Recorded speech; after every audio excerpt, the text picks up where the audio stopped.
I never imagined that counting Christmas lights would land me in federal court. But here I was, standing in front of a judge arguing about my constitutional rights to decorate my own house.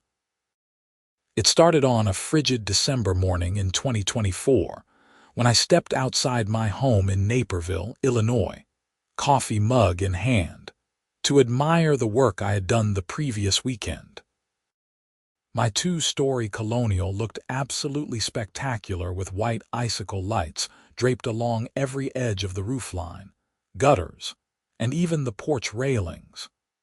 I had spent hours carefully hanging each strand, making sure they were evenly spaced and perfectly aligned.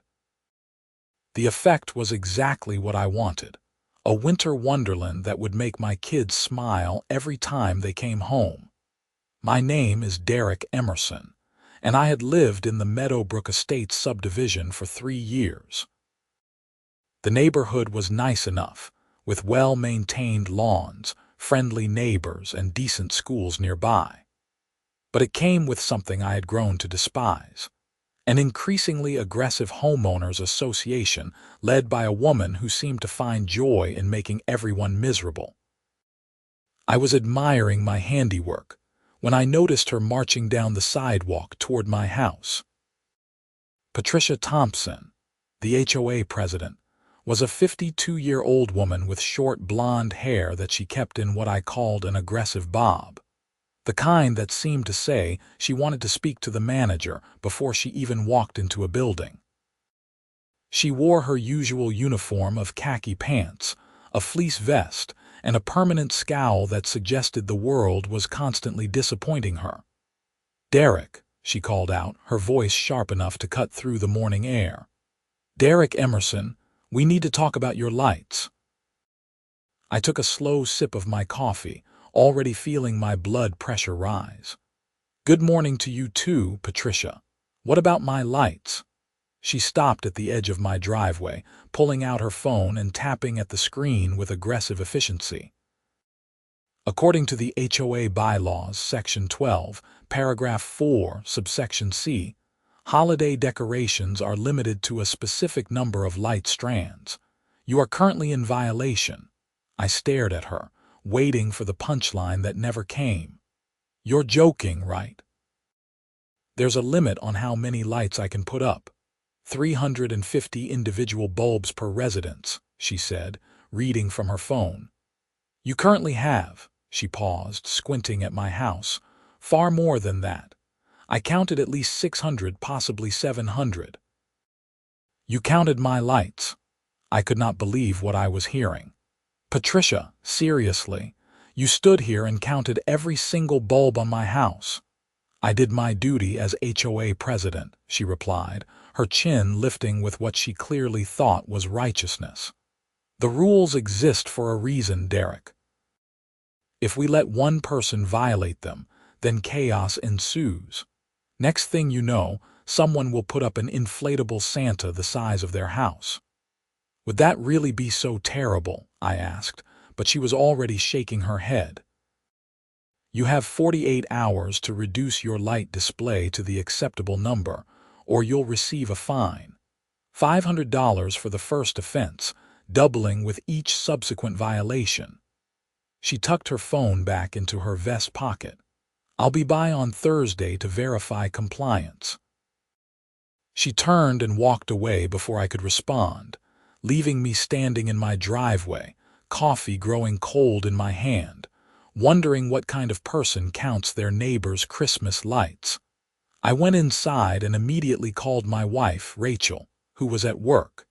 She picked up on the second ring. "Hey, what's up?" she asked, and I could hear the sound of her office in the background. "Patricia just threatened to fine us $500 because we have too many Christmas lights," I said, still trying to process the absurdity of the situation. There was a long pause. "I'm sorry, what?" I explained the entire encounter, including the ridiculous bulb count limit I had never heard of. Rachel listened quietly, and when I finished, she let out a long sigh. "Derek, I love you and I love how our house looks, but is this really worth fighting over?" Maybe we just take down a few strands and move on with our lives. It's the principle of the thing, I said, knowing how stubborn I sounded but unable to help myself. We pay $750 a year in HOA fees. For what? So Patricia can count our lights and tell us we're celebrating Christmas wrong. I know, honey, but fighting with the HOA is going to be expensive and stressful. Remember the Johnsons. They fought about their fence color for 2 years. She had a point. The Johnsons, who lived 2 streets over, had been locked in an endless battle about whether their fence was tan or beige, and whether either color was acceptable under the HOA rules. Last I heard, they had spent thousands on lawyers and still had to repaint the fence. Let me think about it, I said. I'll figure something out. But I did not take down the lights.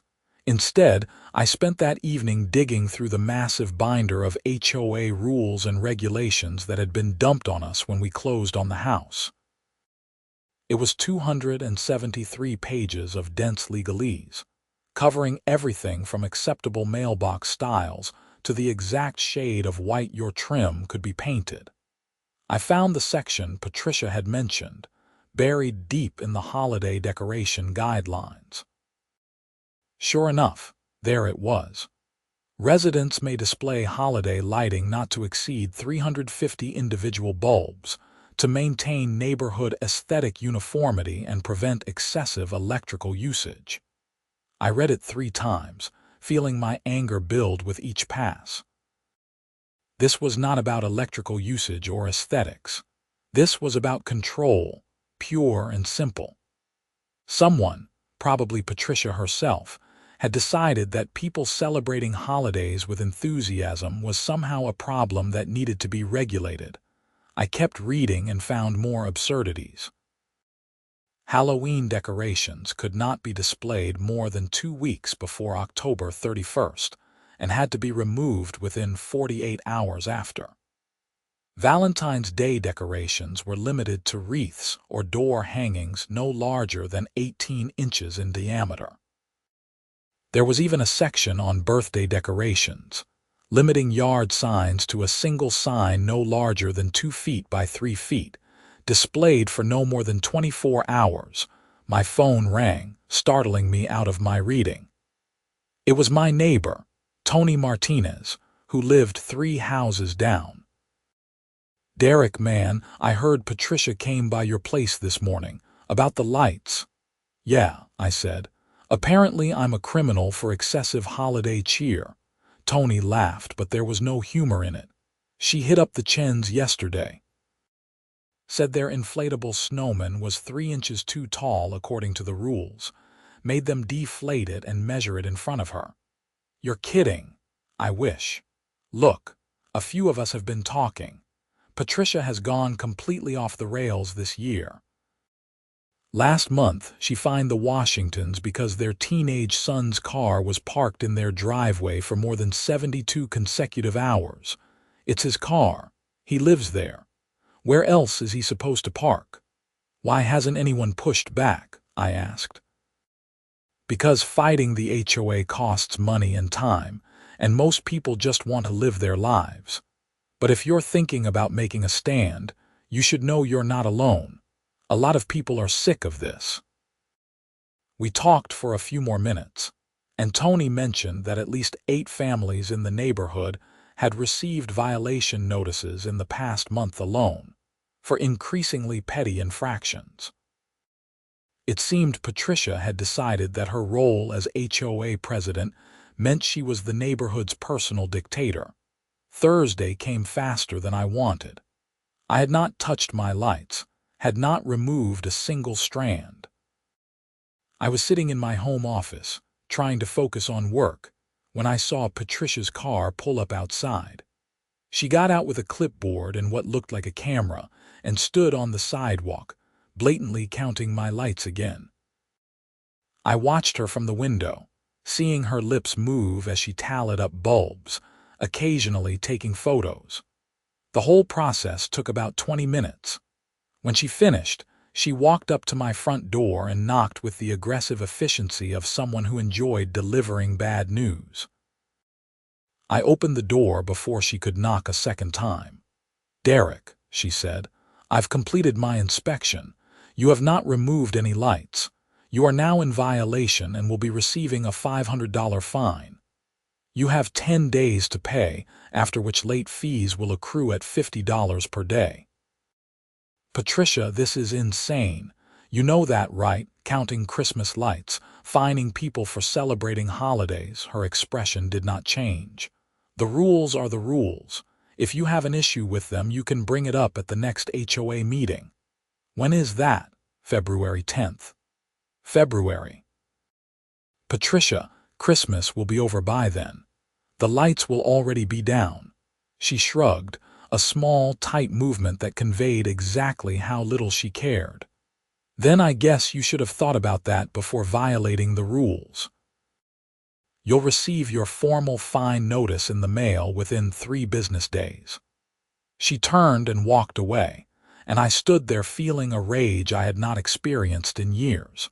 This was not about lights or rules.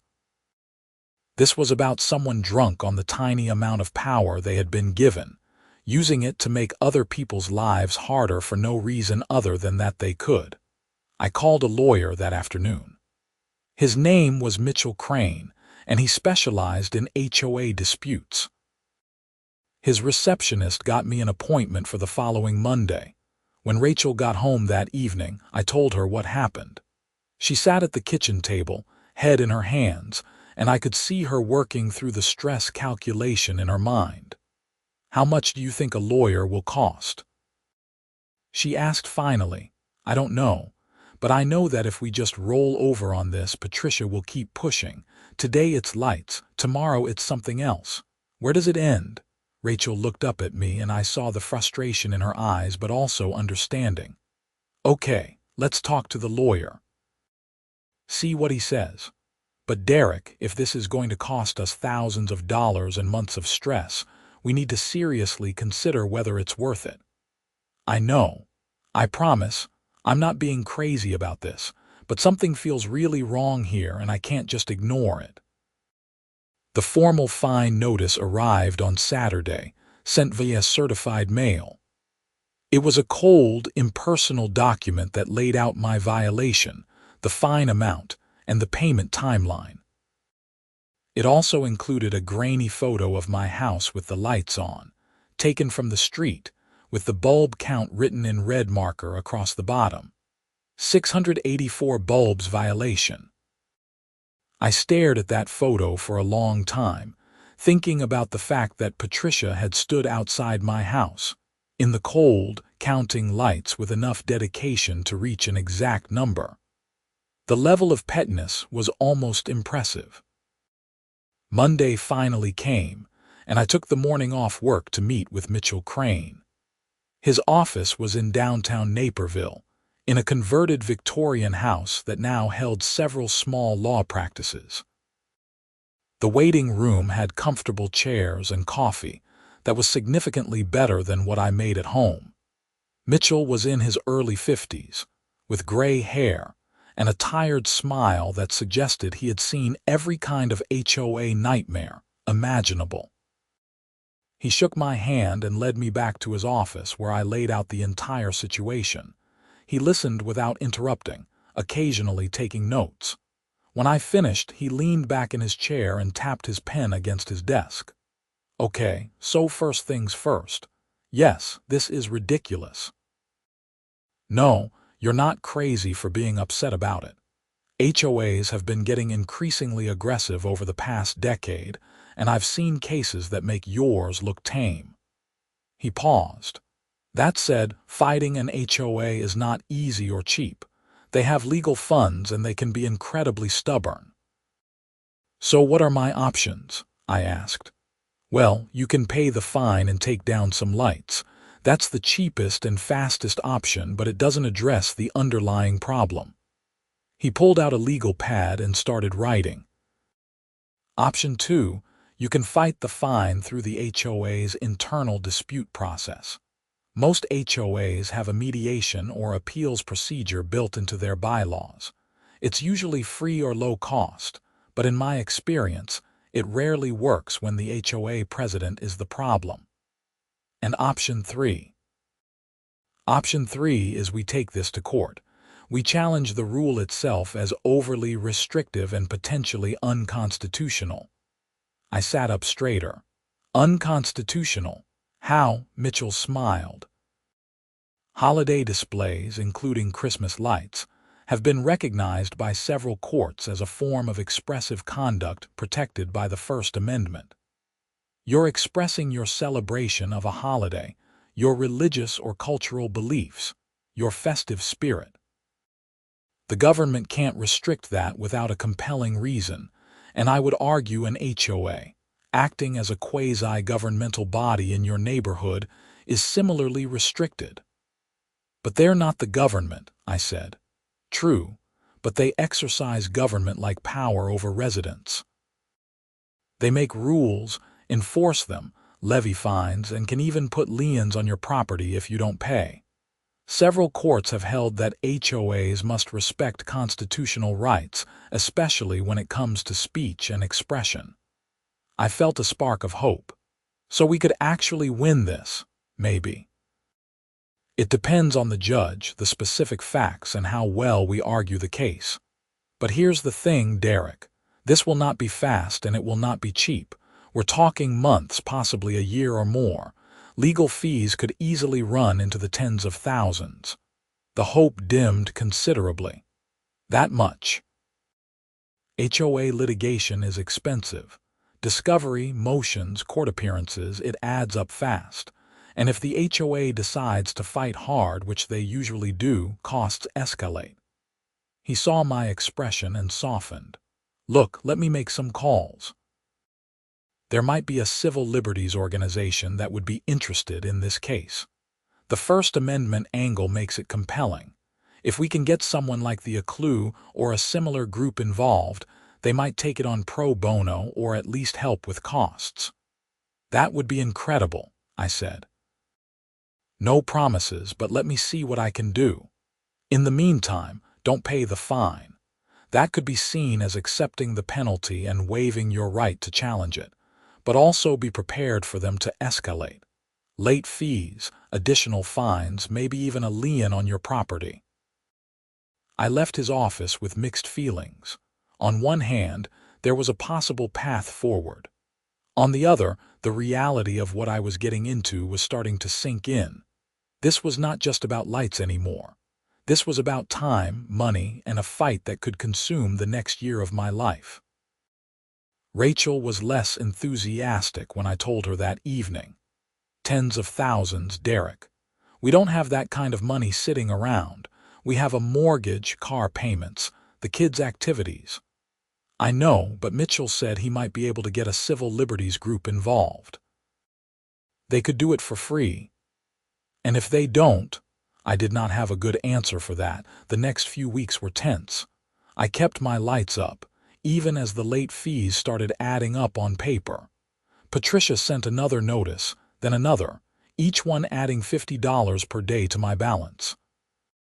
By the end of the first week, my theoretical fine was over $800. Then Mitchell called with good news.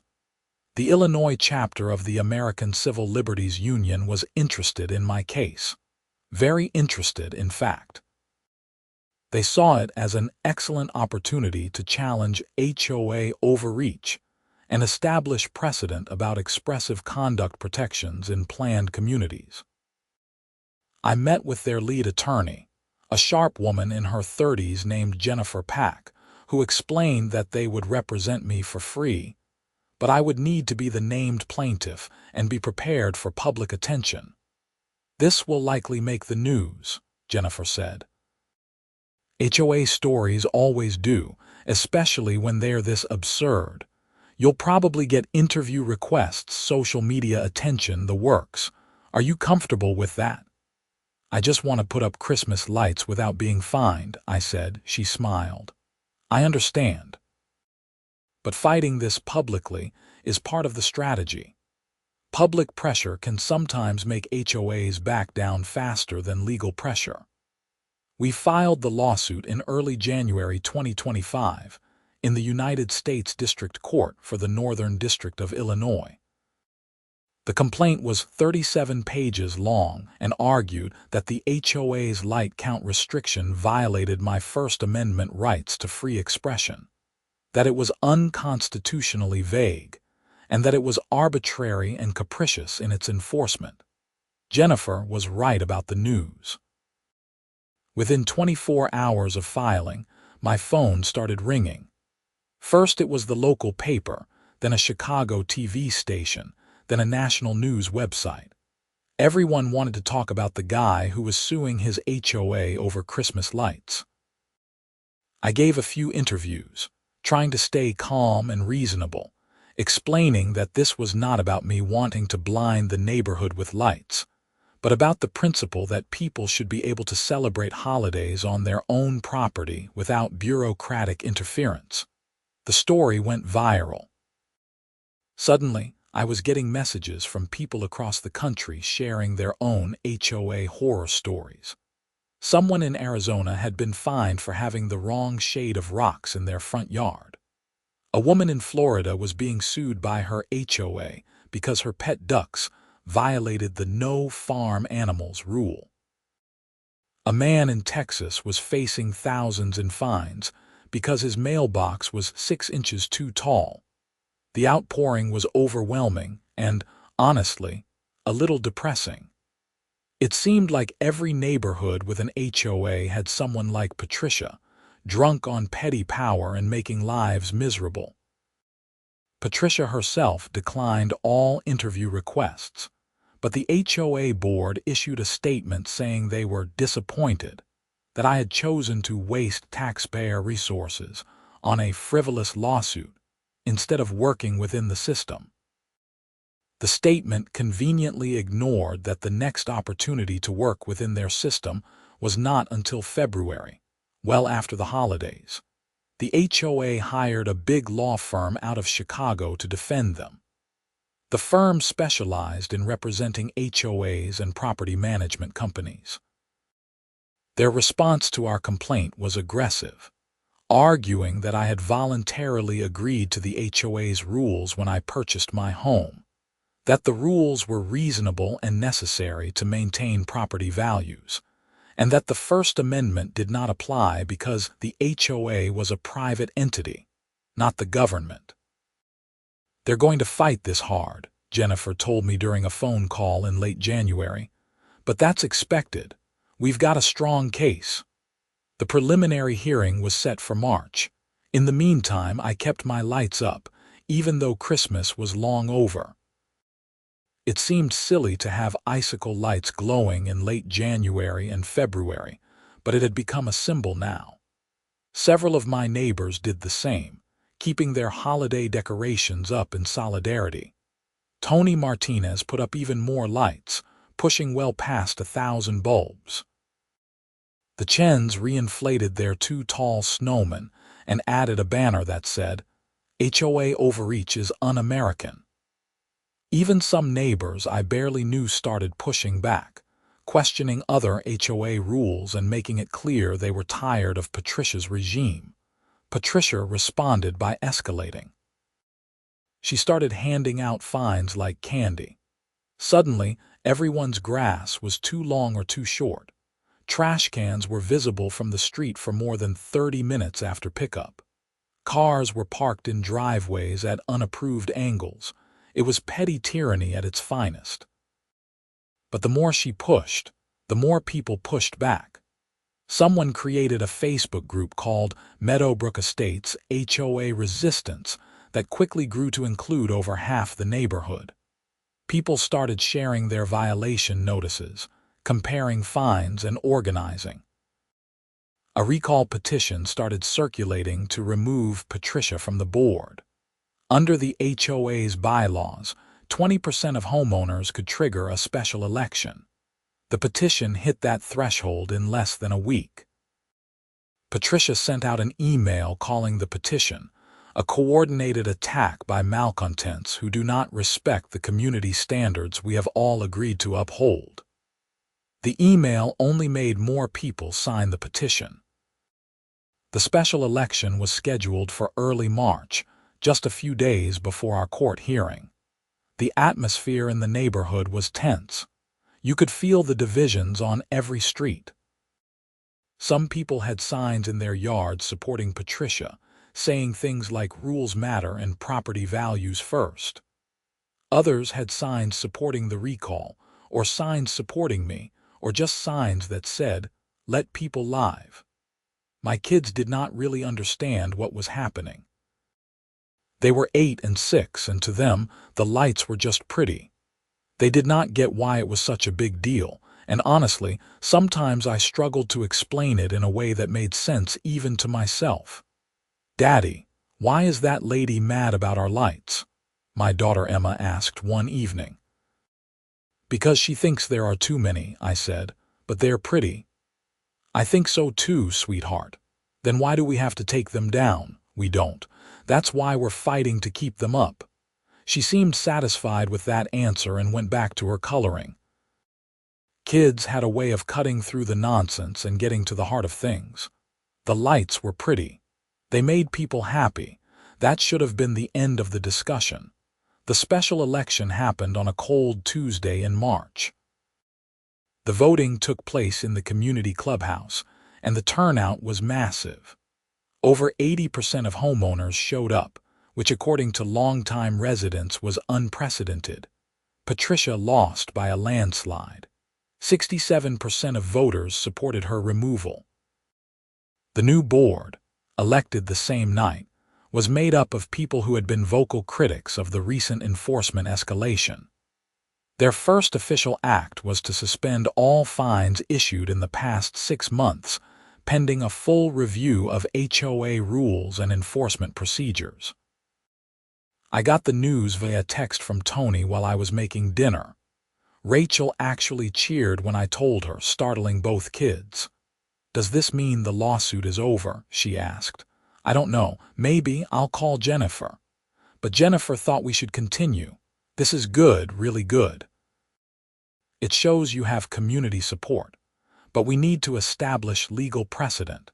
If we drop the case now, some other HOA will pull the same thing in a year or two. We need a court ruling that makes it clear these kinds of restrictions are not acceptable." The hearing was on March 18th in a courthouse in downtown Chicago. I wore my best suit and tried not to look as nervous as I felt. The courtroom was surprisingly full. Jennifer had warned me that HOA cases attracted attention from other lawyers, property managers, and civil liberties advocates, all eager to see how the judge would rule. Judge Michael Hartford was in his early 60s, with white hair and an expression that gave nothing away. He listened as Jennifer laid out our argument, explaining that holiday displays were protected expressive conduct, that the HOA's light count limit was arbitrarily restrictive, and that HOAs wielding quasi-governmental power must respect constitutional rights. The HOA's lawyer, a polished man named Richard Voss, countered that I had agreed to the rules when I purchased my home, that the rules were necessary and reasonable, and that private agreements did not violate the First Amendment. Judge Hartford asked pointed questions of both sides. He wanted to know how the 350 bulb limit had been determined. Richard stumbled through an answer about aesthetic standards and electrical safety, but could not cite any actual study or expert opinion. The judge asked Jennifer whether ruling in my favor would mean HOAs could not restrict decorations at all. She explained that reasonable restrictions based on safety or genuine aesthetic concerns might be acceptable, but arbitrary number limits on expressive conduct were not. The hearing lasted 2 hours. At the end, Judge Hartford said he would issue a written ruling within 30 days. Those 30 days felt like forever. I tried to focus on work and family, but the case was always in the back of my mind. The new HOA board had already started making changes. They suspended the light count rule pending the court's decision, eliminated several of the most restrictive decoration rules entirely, and implemented a new appeals process for violations. Patricia, now out of power, had gone quiet. I saw her occasionally at the grocery store or driving through the neighborhood, but she never acknowledged me. I heard through the gossip network that she was considering moving. The ruling came down on April 14th. Jennifer called me at work, and I could hear the excitement in her voice before she even said anything. "We won. Complete victory. You need to read this ruling, Derek. The judge absolutely destroyed their arguments." I left work early and read the 32-page opinion in my car in the parking lot. Judge Hartford's ruling was everything we could have hoped for. He found that holiday displays were indeed expressive conduct, protected by the First Amendment. He acknowledged that while HOAs were private entities, they exercised significant governmental-like powers over residents, and thus could not enforce rules that violated fundamental constitutional rights. He specifically found the 350 bulb limit to be arbitrary, vague, and unconstitutionally restrictive. He noted that the HOA had provided no evidence that the limit was based on any legitimate safety or aesthetic concern, and that the enforcement had been inconsistent and punitive.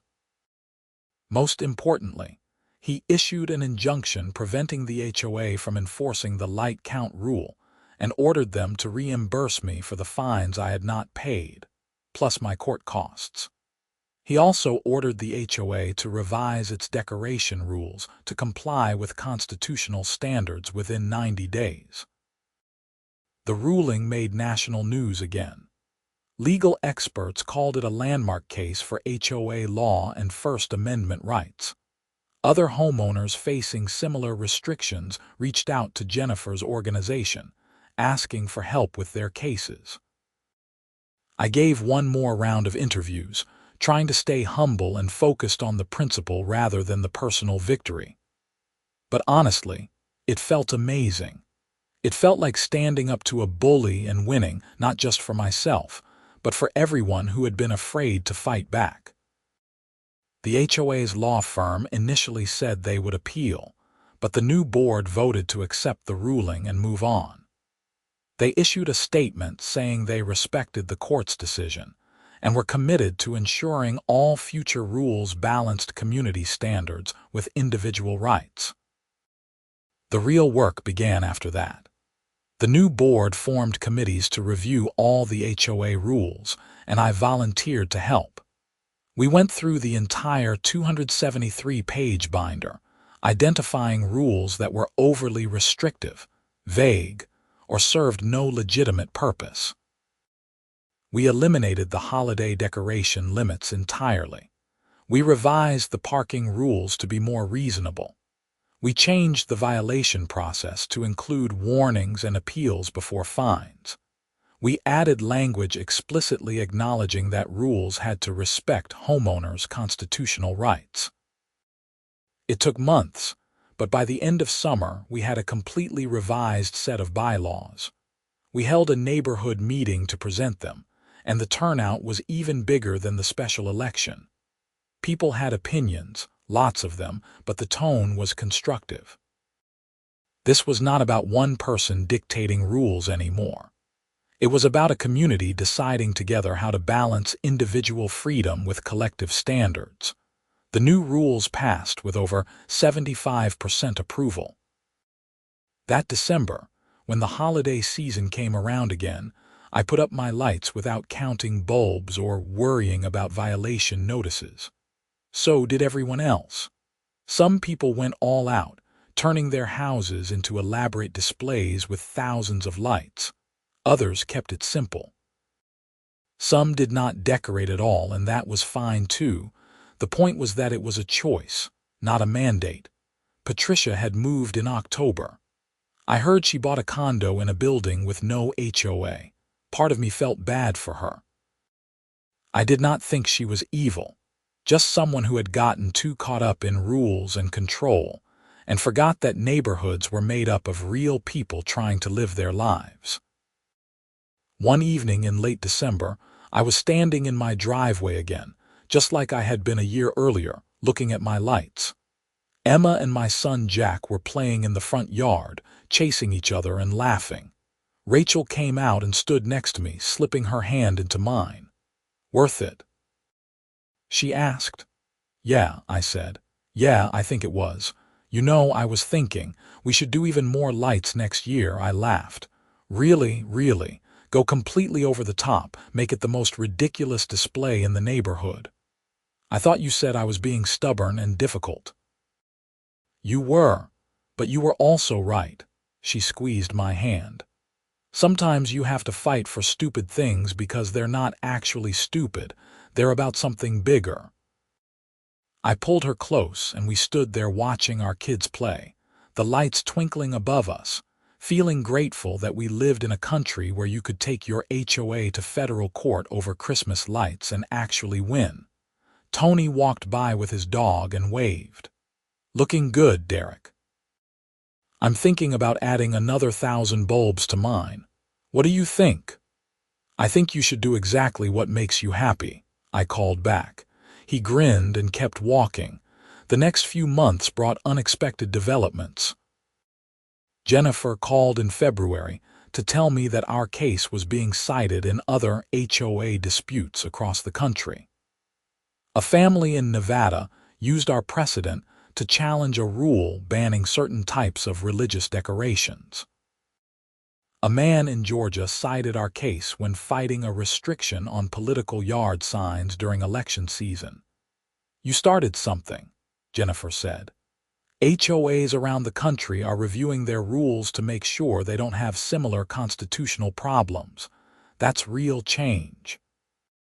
It was gratifying, but also a little surreal. I never set out to be a test case or a champion of homeowners' rights.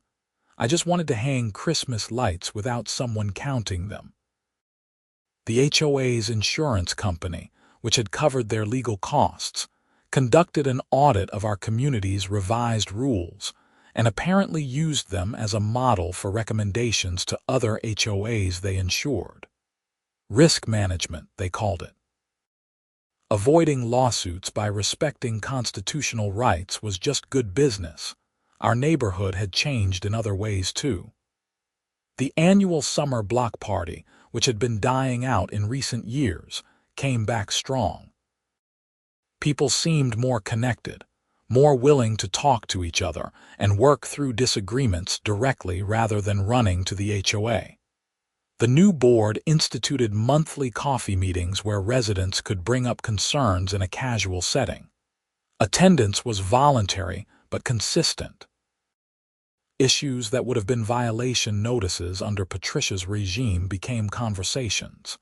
"Hey, your tree is dropping branches into my yard. Can you trim it? Your dog has been barking a lot. Is everything okay?" It turned out that when you treated people like adults capable of working things out, they usually did. I stayed involved with the board, not as a member but as someone who showed up to meetings and participated in discussions.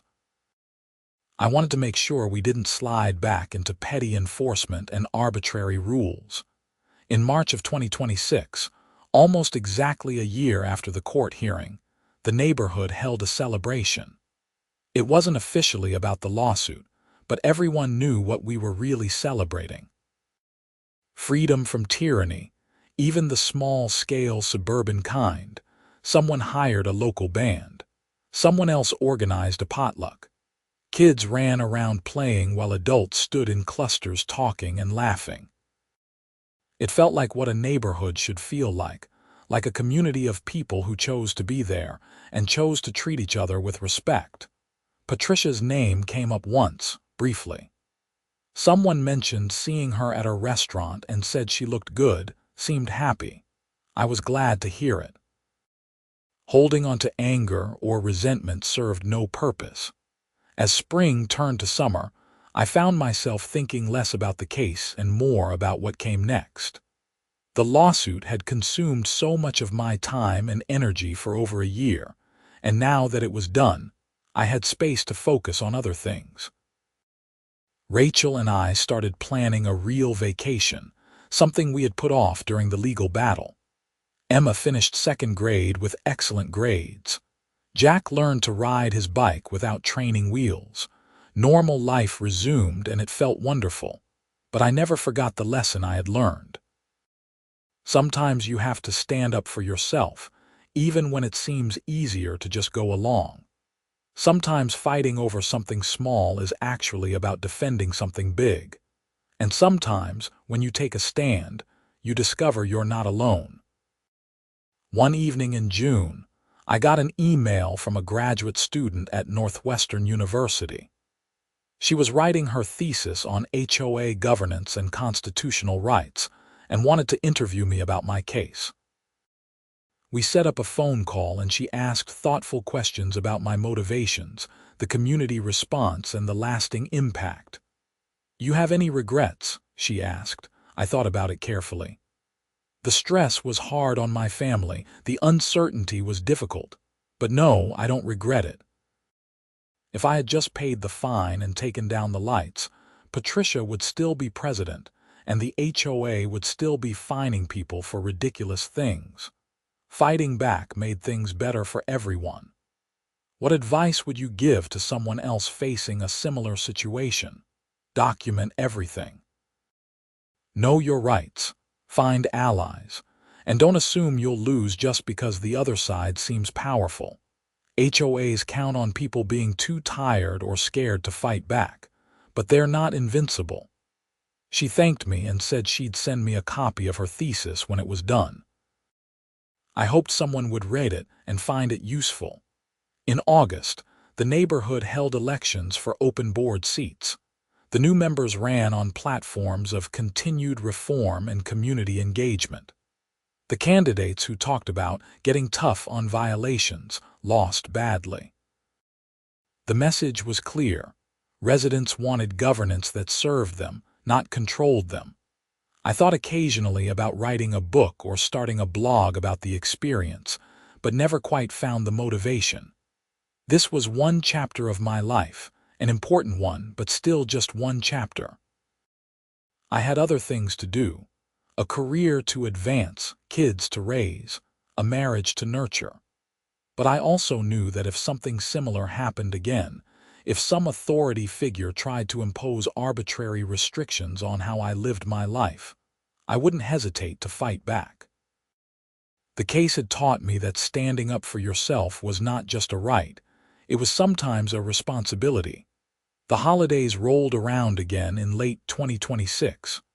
I put up lights in November, not quite as many as that first year, but still a respectable amount. This time I hung them with my kids' help. Emma took the job very seriously, making sure each strand was straight. Jack mostly handed me clips and asked when we could have hot chocolate. When we finished and plugged them in, all three of us stood back to admire the work. "Daddy, these are the prettiest lights in the whole neighborhood," Emma said. "Thank you, sweetie." "Can we make cookies now?" We made cookies, and that evening Rachel and I sat on the couch while the kids decorated sugar cookies with truly alarming amounts of frosting and sprinkles. The lights outside cast a soft glow through the windows. "You know what's funny?" Rachel said. "What? A couple years ago, this was just a house. Now it's the house where the guy sued the HOA and won. That's going to follow us." "Does that bother you?" She considered it. "No, actually. I think it's kind of cool. Our kids can tell their kids that their grandfather stood up for Christmas lights and changed the law." "Grandfather? I'm not that old yet." She laughed and threw a sprinkle at me. Later that night, after the kids were in bed and the kitchen was cleaned up, I went outside one more time to look at the lights. It was cold and quiet, that special kind of winter silence where everything feels peaceful. I thought about everything that had happened. The anger when Patricia first counted my lights. The decision to fight back. The stress of the lawsuit. The victory in court. The changes in the neighborhood. All of it traced back to one moment, one decision not to just go along with something that felt wrong. My phone buzzed.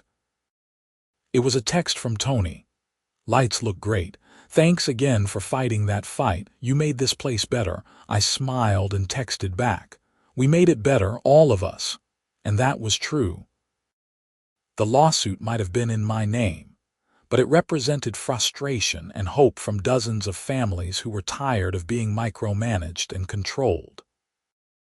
The victory belonged to all of them, to everyone who signed the recall petition, who kept their decorations up in solidarity, who showed up to meetings and voted for change. As I stood there in the cold, looking at my lights and thinking about community and freedom and the strange path life sometimes takes, I felt genuinely grateful. Not just for winning the case, but for learning that ordinary people could push back against unfairness and actually make a difference. The lights would come down in January, packed away carefully for next year.